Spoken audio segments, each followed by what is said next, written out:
చంద్రబాబు నాయుడు గారి నాయకత్వం, లోకేష్ బాబు గారి నాయకత్వం. జై తెలుగుదేశం, జై తెలుగుదేశం. ఈ 4 సంవత్సరాల దాదాపు 9 నెలల వైఎస్ఆర్సీపీ పరిపాలనలో రాష్ట్రానికి ఒరిగింది ఏమీ లేదు. రాష్ట్ర పరిస్థితి దయనీయంగా మారింది. ఈరోజు దాదాపు 70 మంది ఎమ్మెల్యేలు వాళ్ళు మారుస్తున్నారంటే వాళ్ళకు పూర్తిగా ఒక ఇంటెలిజెన్స్ ద్వారానో లేదా ఉన్న పరిస్థితి ద్వారానో వాళ్ళకు వాస్తవ పరిస్థితి తెలిసిపోయింది. మనం 20కో 25 సీట్లకే పరిమితం కాబోతున్నాము. మా ఎమ్మెల్యేలు, మా మంత్రులు, మా ఎంపీలు చేసిన అరాచకాలకు జగన్మోహన్ రెడ్డి గారు 4 సంవత్సరాల 2 నెలలు తాడేపల్లి ప్యాలెస్లో పండుకునే దానికోసము ప్రజలు ఆయన మీద నిర్ణయం తీసుకోవడం జరిగింది. ఈరోజు ఎట్టి పరిస్థితిలో ఆంధ్ర రాష్ట్రానికి మరొక 10 సంవత్సరాల వరకు జగన్మోహన్ రెడ్డి కానీ వైఎస్ఆర్సీపీ కానీ అవసరం లేదు.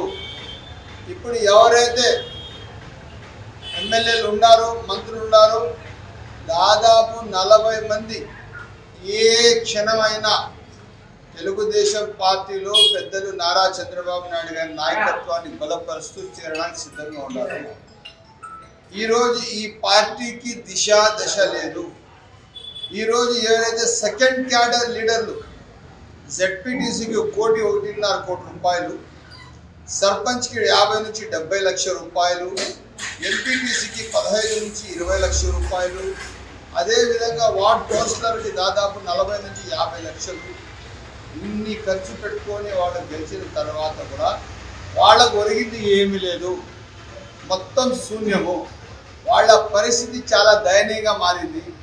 ఈ ఎంపీటీసీ, జెడ్పీటీసీ, సర్పంచ్, కౌన్సిలర్ అప్పులు చేసి వార్డులో కానీ పంచాయతీల్లో కానీ గెలిచిన తర్వాత వాళ్ళకు ఉన్న పెద్ద నాయకులు ఎవరు ఆదుకోలేదు. అక్కడి నుంచి వస్తే మదనపల్లి కాన్స్టిట్యున్సీ పరిస్థితి చాలా దయనీయంగా మారింది. 2014 నుంచి 24 సంవత్సరం 10 సంవత్సరాల పాటు పెద్దపీట వేసి మదనపల్లి కాన్స్టిట్యున్సీ ప్రజలు వైఎస్ఆర్సీపీ గెలిపించారు. జిల్లా స్థాయి నాయకత్వం పూర్తిగా విఫలం చెందింది. నాయకులైన ఎంపీ గారు కానీ, మంత్రి గారు కానీ మా లాభమేమి, మా స్వలాభం కోసం పనిచేశాము కానీ రాష్ట్ర ప్రజలు కానీ, జిల్లా ప్రజలు కానీ, మదనపల్లి కాన్స్టిట్యున్సీ ప్రజలకు అభివృద్ధి శూన్యం. ఈరోజు మదనపల్లి కాన్స్టిట్యున్సీలో నేను 2009 నుంచి 2014 వరకు ఇచ్చిన రోడ్లు, కాలువలు, అదేవిధంగా పార్కులు, అదేవిధంగా ట్రీ ప్లాంటేషన్, దానికి సంబంధించిన ట్రీ గార్డులు పూర్తిగా సస్యశ్యామలంగా ఏరియాలన్నీ అభివృద్ధి దశలో నడిస్తే ఈరోజు మాత్రం ఒకే ఒకటి జరిగింది. ఎవరు కూడా నోరిప్పని పరిస్థితిలో ఈ అరాచకం జరిగింది. ఇక్కడ ఉన్న 2014 నుంచి ఇప్పటి వరకు 2 ఎమ్మెల్యేలు ఏ మాత్రం అభివృద్ధి చేసుకోలేకపోయారు. పోయి ముఖ్యమంత్రి దగ్గరనో లేదా ఎంపీ ద్వారానో లేదంటే మంత్రి ద్వారానో ఏ మాత్రం అభివృద్ధికి ఫండ్స్ తీసుకొని వచ్చే మదనపల్లి కాన్స్టిట్యున్సీ అభివృద్ధి జరగలేదు. మదనపల్లి కాన్స్టిట్యున్సీ అభివృద్ధి జరిగిందంటే ఆ రోజు పంచాయతీలు కానీ, వార్డులు కానీ, అదేవిధంగా ఊర్లు కానీ పూర్తిగా అభివృద్ధి చెందిందంటే అది నేను ఎమ్మెల్యేగా ఉన్నప్పుడే జరిగింది. ఇదే కాకుండా నేను ఒక మాట చెప్తున్నాను, మదనపల్లి కాన్స్టిట్యున్సీ ప్రజలు ఈరోజు కళ్ళు తెరిసే అవసరం ఉంది. ఎక్కడ కూడా కానీ మదనపల్లి కాన్స్టిట్యున్సీ ప్రజలు ఈ ముందు మనం చేసిన తప్పుకు ఎక్కడ కూడా కానీ వాళ్ళు చూపించే ప్రలోభాలకు కానీ, వాళ్ళు చూపించే తాయిలాలకు కానీ ఎక్కడ కూడా కానీ మనం వాళ్ళ వైపు చూడకూడదు. ఒక్క మాట చెప్తున్నా నేను, ఈరోజు మదనపల్లి వచ్చి 1860లో మదనపల్లి సెకండ్ అడ్మినిస్ట్రేటివ్ పాయింట్ అంటే 2వ జిల్లాగా పరిగణలో తీసుకునింది. ఆ రోజు చిత్తూరు కూడా జిల్లాగా లేదు, కడప జిల్లాగా ఉన్నది. కడప తర్వాత ఒకవేళ 2వ అడ్మినిస్ట్రేటివ్ పాయింట్ ఉండిందంటే ఫస్ట్ స్టేట్ క్యాపిటల్ వచ్చి చెన్నై ఉన్నింది, సెకండ్ జిల్లా హెడ్ క్వార్టర్స్ కడప ఉన్నింది, 3వ స్థానం వచ్చింది జిల్లా సెకండ్ హెడ్ క్వార్టర్స్ కింద మదనపల్లి 1860లో జిల్లా హెడ్ క్వార్టర్స్ వచ్చింది.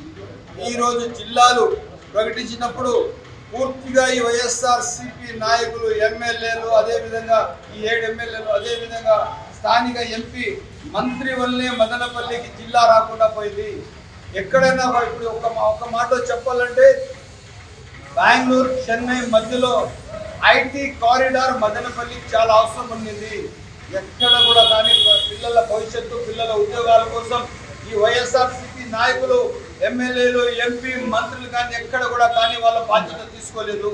నేను ఈరోజు సూటిగా అడుగుతున్నాను వైఎస్ఆర్సీపీ నాయకులకు, మీకు చిత్తశుద్ధి ఉంటే, మీలో స్పష్టత ఉంటే మీరు ఈ 2004 నుంచి 2014 నుంచి 24 వరకు మదనపల్లి కాన్స్టిట్యూన్సీ ఏం అభివృద్ధి చేశారో ఒక శ్వేతపత్రం రిలీజ్ చేయండి.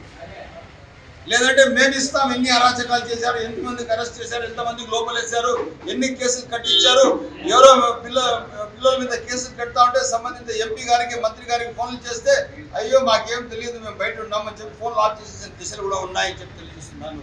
మదనపల్లికి ఒక 100 ఫీట్ రోడ్ ఇవాళ 60 ఫీట్ రోడ్ 2 ఇస్తున్నాం. అదేవిధంగా ఇంకోటి 50 ఫీట్ రోడ్ 2 ఇస్తాం. ఎక్కడ కూడా అభివృద్ధికి మరొకసారి ఎవరు కూడా మన మీద ఏలెత్తి చూపించే సందర్భం ఇవ్వమని చెప్పి తెలియజేస్తున్నాను. నేను పెద్దలు నారా చంద్రబాబు నాయుడు గారికి, లోకేష్ బాబు గారికి నేను కలవడం జరిగింది. వాళ్ళు చాలా స్పష్టతగా ఉన్నారు. తప్పకుండా మదనపల్లికి ఒక మహర్దశ వస్తుంది.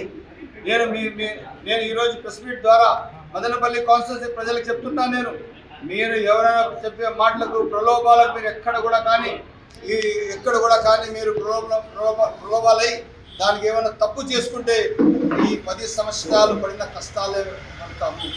చేనేత కార్మికులు ఉన్నారు,